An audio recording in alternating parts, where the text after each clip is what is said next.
So do you feel like you have big dreams and you're putting in the blood, sweat and tears and, you're just trying to make all of this a reality, but you feel like something is still missing? Well, stay tuned because my guest this morning, she's a serial entrepreneur who's really created some amazing businesses, and I really look forward to chatting to her today. So if this is what you feel like after today's episode, there's a big light at the end of the tunnel. This is Propulsion, the podcast for forward-thinking and driven and ambitious financial planning professionals. It is the catalyst to the exponential growth of your financial planning practice, your business, or your franchise. This is where professionals come in order to learn about the latest technology, to learn about best practice when it comes to running and managing their business, as well as marketing, sales, relationship building, the best and most valuable interviews with local and international guests, and a whole host of other things. Without any further ado, here is your host, Francois du Toit.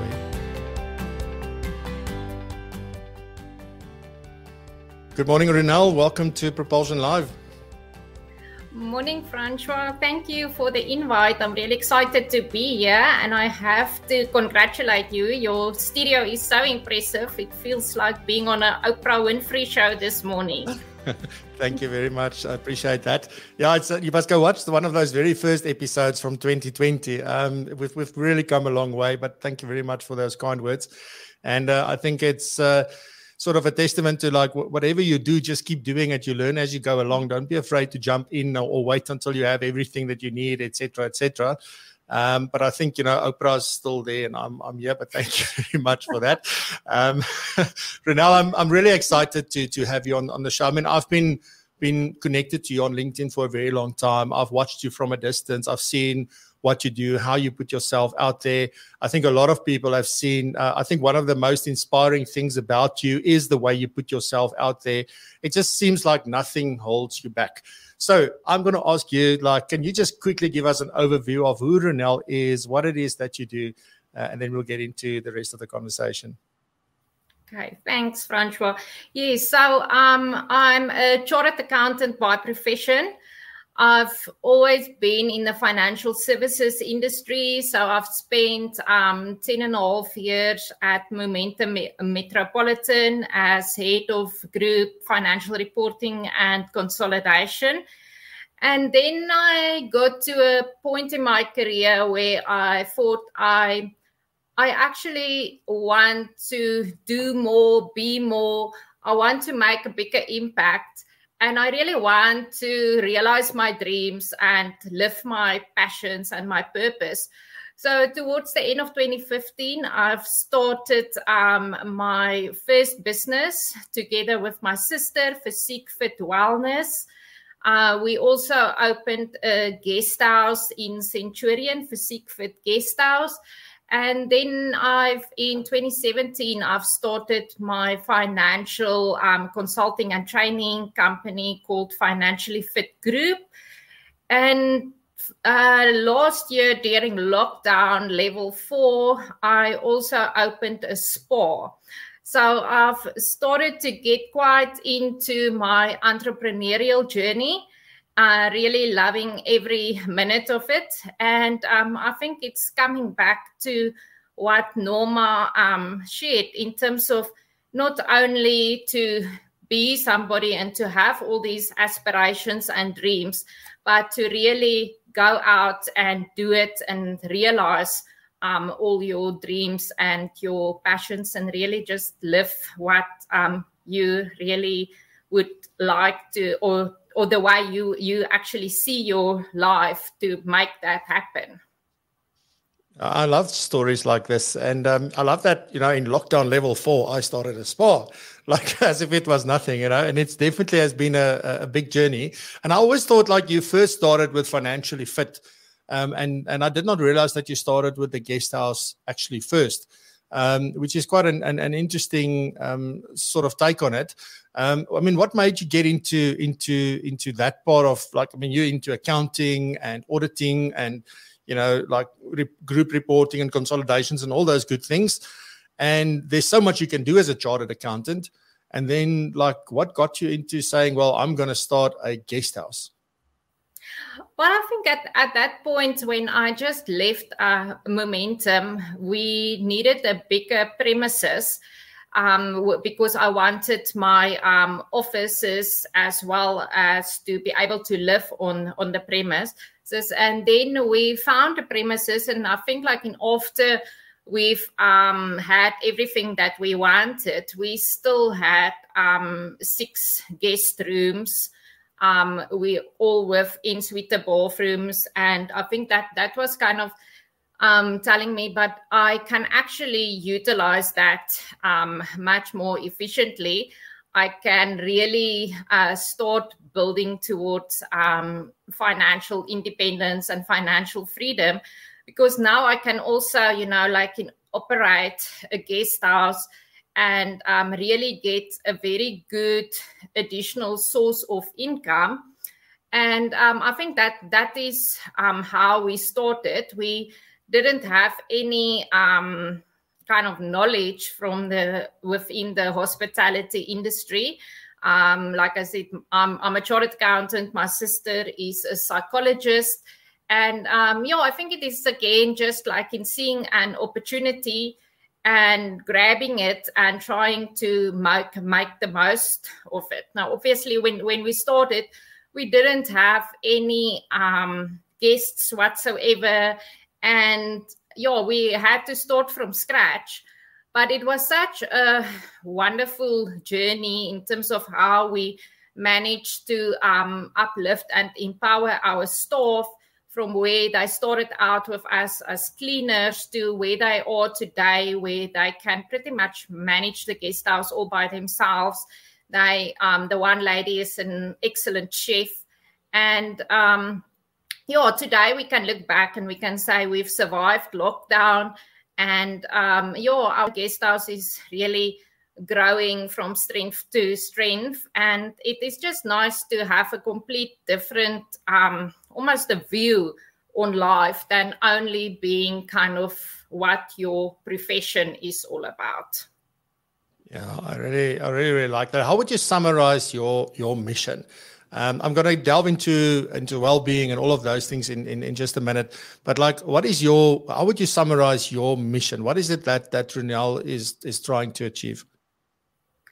Well, I think I am very passionate about holistic wellness overall. And I think that is also, it was born from my experience in the corporate world, where I really realized that sometimes you focus so much on one aspect of your well-being. And in that instance, it was my financial wellness. I was doing really, really well at a very young age, being successful, being like in climbing the corporate ladder. And that aspect was doing like really, really well. But then at the point, I came to the conclusion that actually I'm neglecting my health and my physical well-being.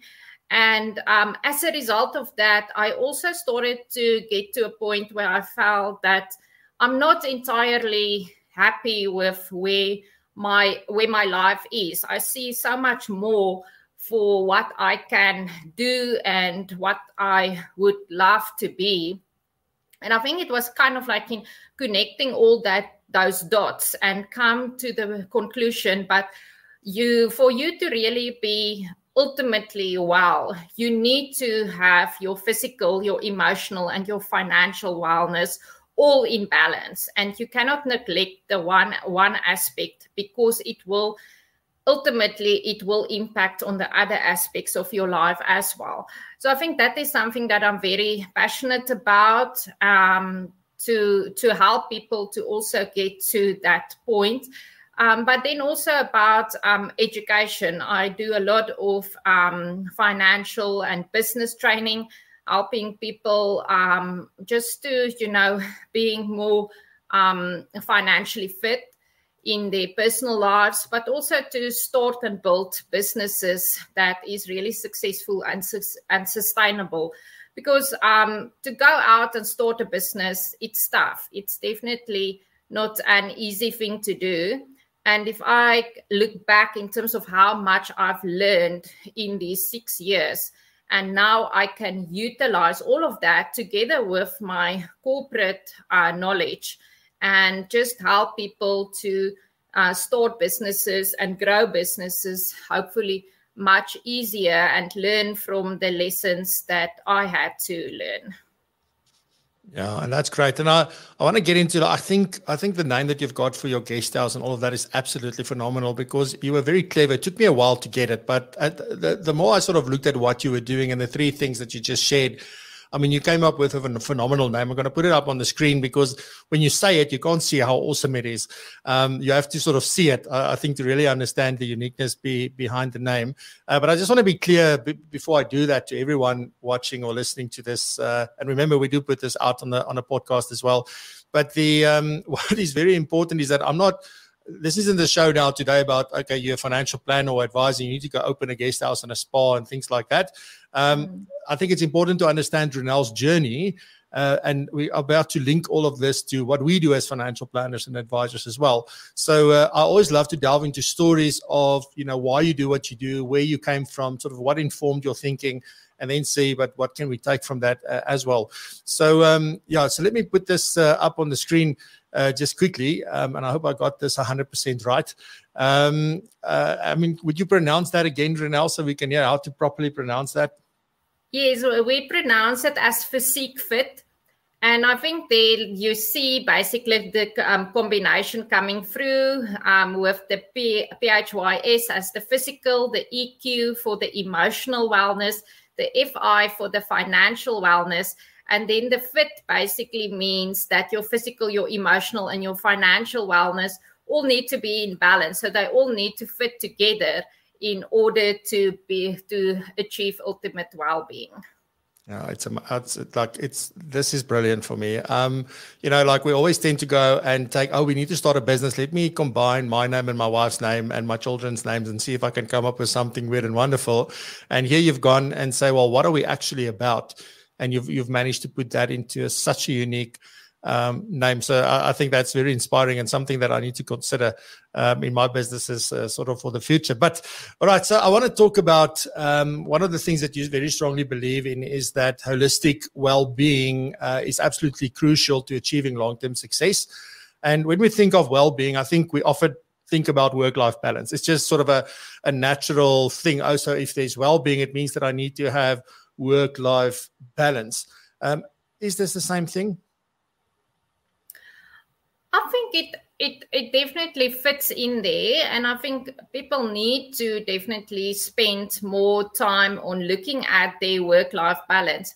But like I said again, like in work and life is almost just kind of like in two components, and there's almost kind of more to it, because it's also kind of not only kind of your work and your life, it's also kind of like within my workspace, what can I do to basically improve my physical well-being while being at work? How can I make sure that I am actually happy and content with my work performance in terms of my goals at work?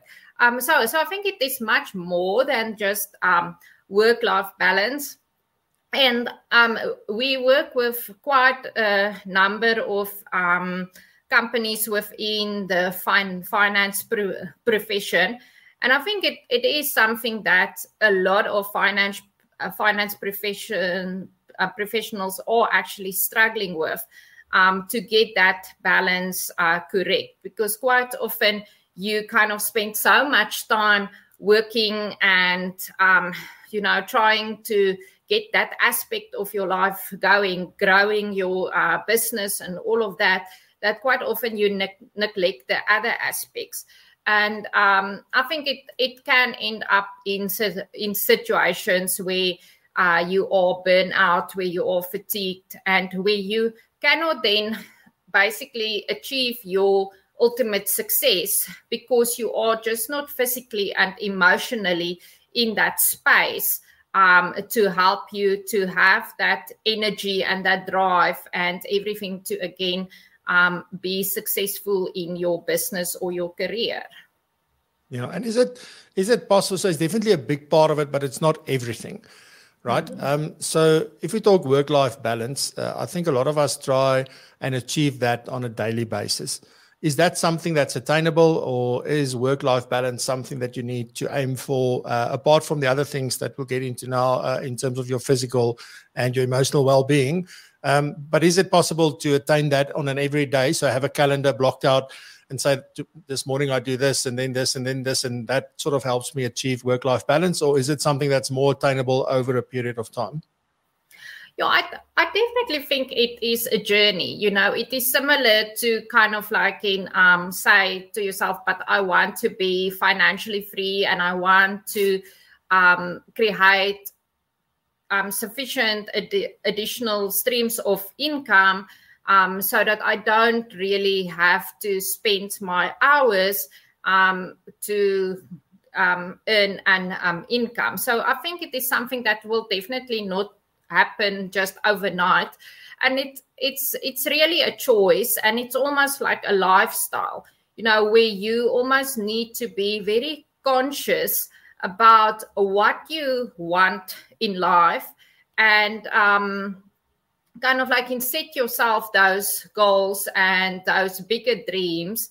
And then, like with any goal setting kind of process, in terms of how are you going to achieve that over a longer period, because all of that is not, you can obviously do your daily actions in terms of your exercising and eating more healthily, and but to me, it's more kind of an ongoing journey that you consciously need to make that choice. You need to be aware of it, and it's more kind of having that bigger dream.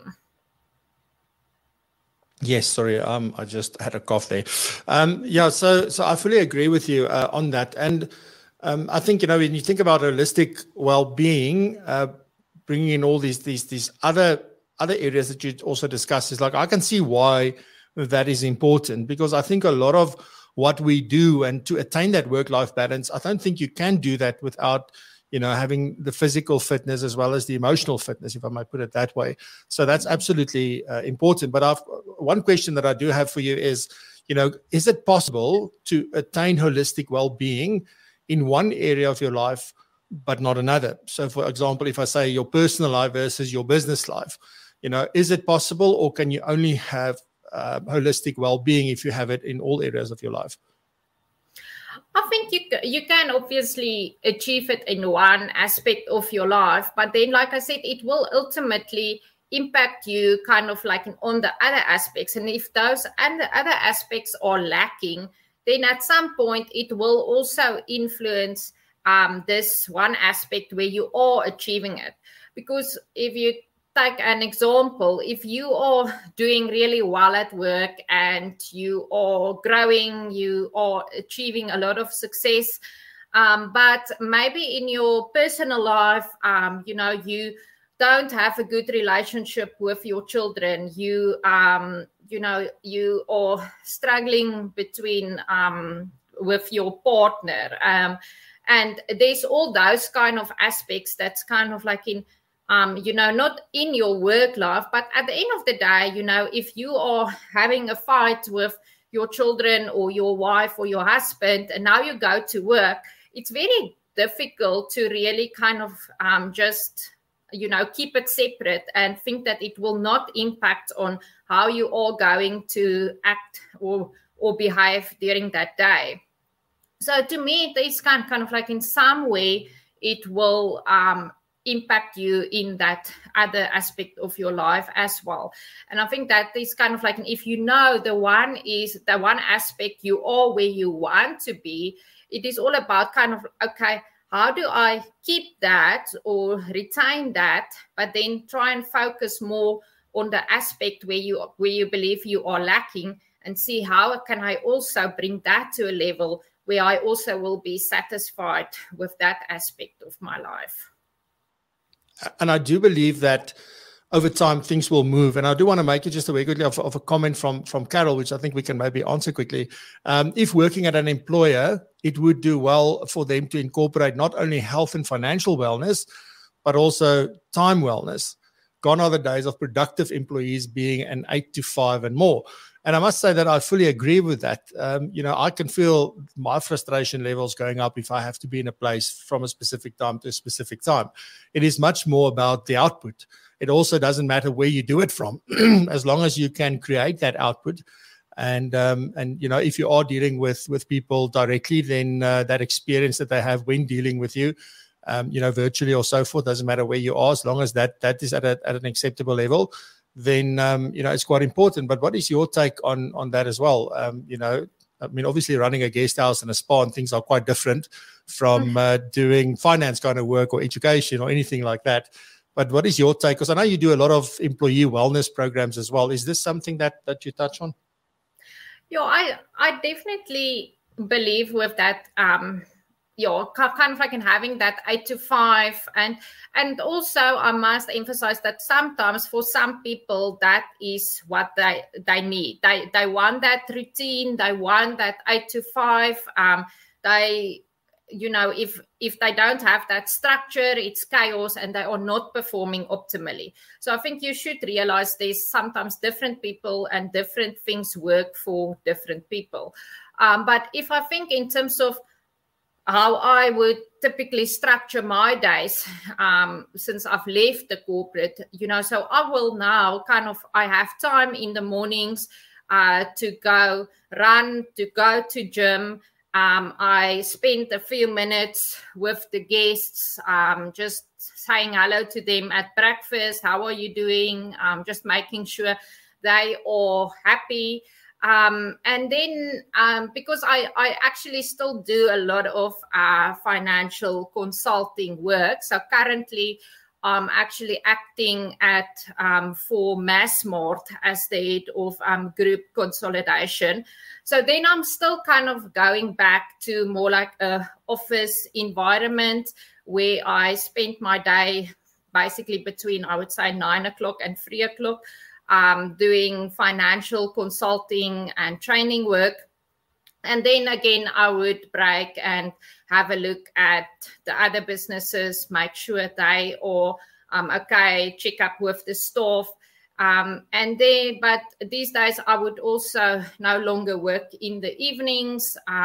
So I kind of have set up a structure that works for me. And even though I spent less hours within kind of like a finance working environment, in terms of output, I believe I am even more productive than what I've been in the corporate world, where I most often kind of would spend 12, 14 hours a day working. Just because when I go for my run and go to the gym in the morning, I feel so much more energized. I've planned a lot of things in my head. I'm just ready for the day. And quite often at the guest house, the guests would ask me, where do you still find time and energy to go run and go to gym? But that is actually what is giving me energy.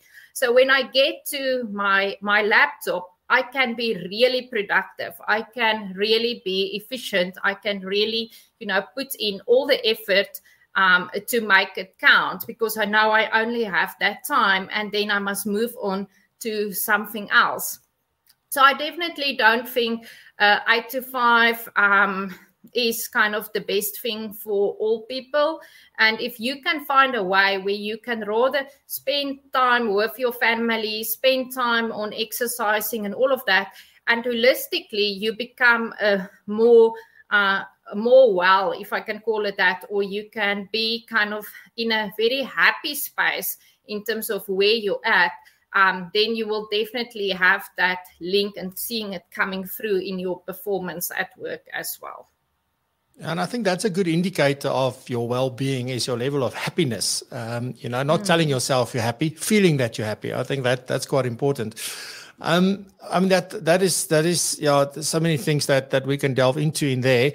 I want to step over to a little bit more practical from running a business point of view. And you do a lot of You've got courses and everything available in terms of helping business people take control of their financial management and understand how to do that better.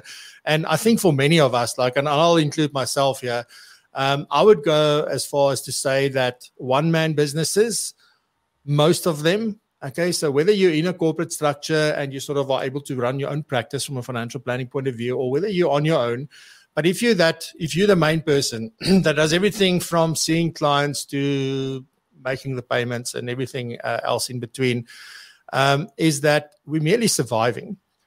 And it might often be, and it is often from a financial point of view, where it's the 1 month to the next month to the next month, trying to make ends meet, just delivering on what you promised. Often when you go and prospect for clients, the work doesn't get done. You get new clients, you go and find, and then you need to do the work, and it's a start, stop, start, stop, start, stop. And we sort of get stuck in that survival mode, and sort of you work hard. We're always on the run. We never have time for proper stuff. I mean, I would like to know, and this is sort of putting you on the spot. I did not share with you that I would ask this question, but maybe 3 things that come to mind that businesses like that, or people in businesses like this, can focus on in order to start changing that and moving from just surviving into an environment where they're thriving. Yeah, and I totally agree. And I think that is kind of when we start a business. I think we all go through that phase where you literally are from being the tea lady to the marketing person to the administration to the IT guy.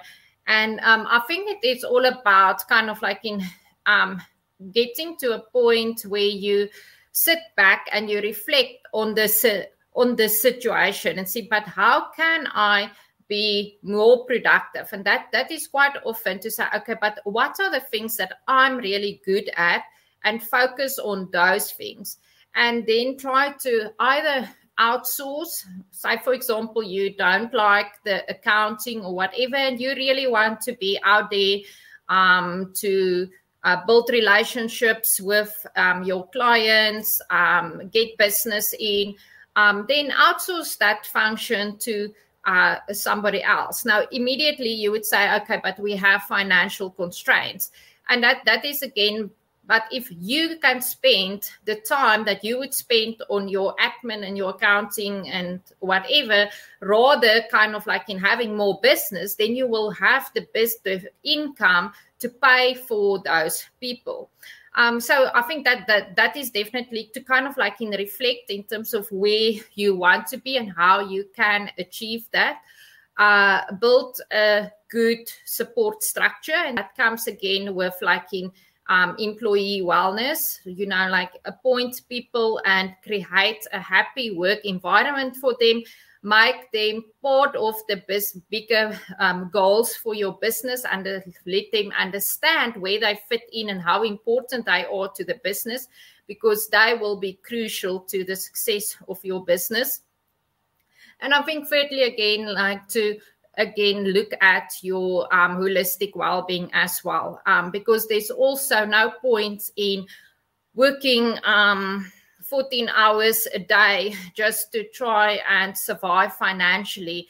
If you are going to end up being physically not well or emotionally not well, then there is nobody else that you can fall back on to make your business work and to create the income streams and all of that. So rather sometimes say, okay, take an hour off earlier and go to bed earlier and look after yourself, take care of your personal well-being, because at the end of the day, you need to be physically and emotionally well to perform best in your business. Yeah, and I want to add, like when you talk about outsourcing or employing someone and things like that, where that's going to be an expense and I'm going to have to pay money away. But there's 2 main things there. I think it starts off with our mindset that we connect to that specific action. Oh, but if I give 10,000 Rand a month to someone else, then I don't have 10,000 Rand a month, and I'm already barely making it, for example. Or yeah, I'm doing there, but I'm just not willing to give up that 10,000 Rand. But there's 2 things there for me. The one is that it's an investment. Why? Because the second thing is you buy your time back. and meaning that you can now focus. And it's not that you create freedom in terms of time for yourself so that now I can go and have coffee with someone, or I can do other stuff, go and exercise and do stuff like that. You might want to do that as well. But I think it's freedom of your mind, so that you have time to reflect, you have time to think about things, you have time to take helicopter days and then just sort of look at the business, take that time out and start working on the business with that time, instead of, just being running around the one thing after the next, and sort of your diary managing you rather than you managing your diary. So those are three very good points. Thanks for that, Ronelle. I also want to just quickly touch on, we've got about 1.5 minutes left. So I quickly want to touch on the Ronelle US The Dream Foundation. You collaborating with the SA Council for Business Women, and we want to help 5 aspiring women entrepreneurs. Tell us a little bit more about that. Yeah, so I think during lockdown, I realized a lot of people want to start businesses as a side hustle, or they've been retrenched and they need to try and do something, but I don't know how to start a business. So I have developed a 2-day course taking aspiring entrepreneurs or startup entrepreneurs really from step A to step Z in terms of how to start and grow a successful business. So we're looking at all the different aspects of business, not only finances. And we're running a competition now where we will help 5 aspiring women entrepreneurs to start and grow a business. It will be the 5 ladies will win a 2-day business course. And at the end of that business course, they will walk away with a business plan customized for their business that they can use for funding or whatever purposes. So something really excited that I'm really being involved in, that I think can really make a difference. And even if you can just change 5 people's or 5 households' lives by helping them to create financial security and start and grow a successful business, it can make a big difference in South Africa overall. Fantastic. Ronelle, thank you very much. Where can we find more information about that, as well as where can people connect with you? Yeah, I think they can go onto my website, financiallyfitlife.coza or physiquefit.coza. But they're also welcome to connect with me on LinkedIn and also on Facebook or Instagram. And I can also send people the link if they want to enter the Business Women competition, or if they know somebody who would be interested to enter. Fantastic. Ronelle, thank you very much for your time. I really enjoyed our conversation. I wish you well and have a safe and happy weekend, a long weekend, that is, again. But yeah, thank you very much for being here. Thank you so much, Francois. I really enjoyed being in your studio. Thank you very much, Ronelle. We'll catch up soon. Thanks. Bye-bye. Alrighty, so next week's guest is going to be Dan Graham. Dan is from Next Gen Planners. He's the head of community over there, and going to be excited to be talking to him. He had me on his podcast last year, and I think it's about time I return the favor. So really excited. Dan is a young guy that really understands about marketing and understands about a whole host of other things, community and sort of getting people to engage, etc. So really excited to be talking to Dan next week. And then on that note, we will be back next week, same time, same place. So next week is the 6th of May. We'll be back same time, same place, 7 a.m. live, right here on YouTube, LinkedIn, and Facebook. And I just want to wish you a happy weekend. It's a long weekend here in South Africa. Stay safe, be blessed, and remember to raise the bar. Love you. Bye-bye. Thank you for listening. Remember to check out the live show, Propulsion Live, on YouTube every Friday at 7 a.m. South African time. You can find it at www.propulsion.co.za/live. That's propulsion.co.za/live. And please remember to subscribe, share with your colleagues, your friends, and anyone who may find value like you did in this podcast. Once again, thank you very much, and we'll see you in the next episode.